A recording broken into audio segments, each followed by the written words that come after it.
Bonjour et bienvenue sur le Jardin intérieur, une série de podcasts dédiés à l'hypnose. Alors l'hypnose, j'ai découvert cet outil formidable il y a quelques mois et j'ai eu envie de le partager. Ça va être un partage en interviewant des professionnels de santé qui pratiquent l'hypnose ou encore des retours d'expérience des patients qui nous raconteront comment ils ont vécu ces séances. Et puis aussi, il y aura des petites séances d'hypnose pour vous laisser goûter à cet état si particulier. Voilà, il suffit juste de vous laisser guider. Bonjour à tous. Aujourd'hui, il s'agit d'un question-réponse avec le docteur Chedly Madawi. Il pratique l'hypnose à son cabinet à Cayenne et aussi en téléconsultation, ce qui peut être très précieux en ces temps particuliers. Il est aussi le fondateur de l'Institut Hypnose Guyane qui permet aux soignants de se former à l'hypnose médicale. Alors j'ai posé 3 questions à Chedly. Pour toi, c'est quoi l'hypnose ? Quelle est ta définition de l'hypnose ? Est-ce que tu peux nous raconter une expérience d'hypnose qui t'a été particulière par rapport au contexte, par rapport aux résultats ? Et dernière question, qu'est-ce que tu dirais à quelqu'un qui pourrait être un petit peu inquiet à l'idée de faire une séance d'hypnose ? Voilà, les réponses vont suivre.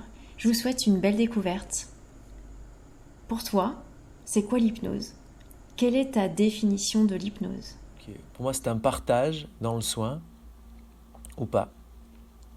En tout cas, pour ma partie dans le soin, entre 2 personnes, ça peut être plus, et qui est un petit peu la matérialisation des ressources par l'utilisation des sens, puisque c'est ce qui nous permet d'entrer, de nous absorber, de travailler dans une sensorialité qui est différente, et puis ensuite de ressortir. Voilà, ça peut être une définition. Est-ce que tu peux nous raconter une expérience d'hypnose qui t'a été particulière par rapport au contexte, par rapport aux résultats ? Alors pour cette question, est-ce que j'ai un souvenir d'une consultation particulière en hypnose ? Oui, c'est très simple. Et c'est une consultation que tu as vue puisque c'était cet enfant avec qui j'ai fait une séance où il fallait faire un vaccin. Et ça faisait 1 an qu'on n'arrivait pas à la vacciner. J'ai commencé à faire d'abord un jeu, une séance d'hypnose, à construire une bulle de protection. Et c'est après, dans la séance d'hypnose, une fois qu'elle était dans sa bulle, que je l'ai emmenée voyager dans le ciel, dans un bateau imaginaire. Et c'est en revoyant à chaque fois cette séance, quand je fais les formations, que je repense à ces moments avec cette petite fille de 10 ans, ou 12 ans, je ne me souviens plus. Mais c'était un moment intéressant et particulier. Et dernière question, qu'est-ce que tu dirais à quelqu'un qui pourrait être un petit peu inquiet à l'idée de faire une séance d'hypnose ? Pour rassurer une personne qui ne connaît pas l'hypnose, eh bien, je commencerai par ne pas le rassurer du tout.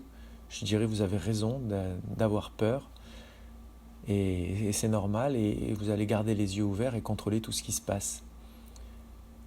Alors, évidemment, je dis pas ça comme ça, et quand on a des peurs, ça fait partie de nos moyens de survie et de connexion à ce qui nous entoure. Quelqu'un qui a peur, je vais lui dire de goûter à sa peur, et à partir de cette peur-là et de ce qu'il ressent, d'entrer en hypnose. Puis je lui ferai plein d'autorisations, bien sûr. Quand on commence et que les gens ont peur, des fois on a peur nous-mêmes, et si on ne s'autorise pas et qu'on n'autorise pas le patient à ressentir tout ce qu'il ressent, ça représente un blocage et du coup on n'avance pas. Donc j'irai dans la normalité, dans le ici maintenant. Ressentez ce que vous ressentez. Peut-être même contrôler ce que vous ressentez. Ce qui serait éventuellement une porte d'entrée.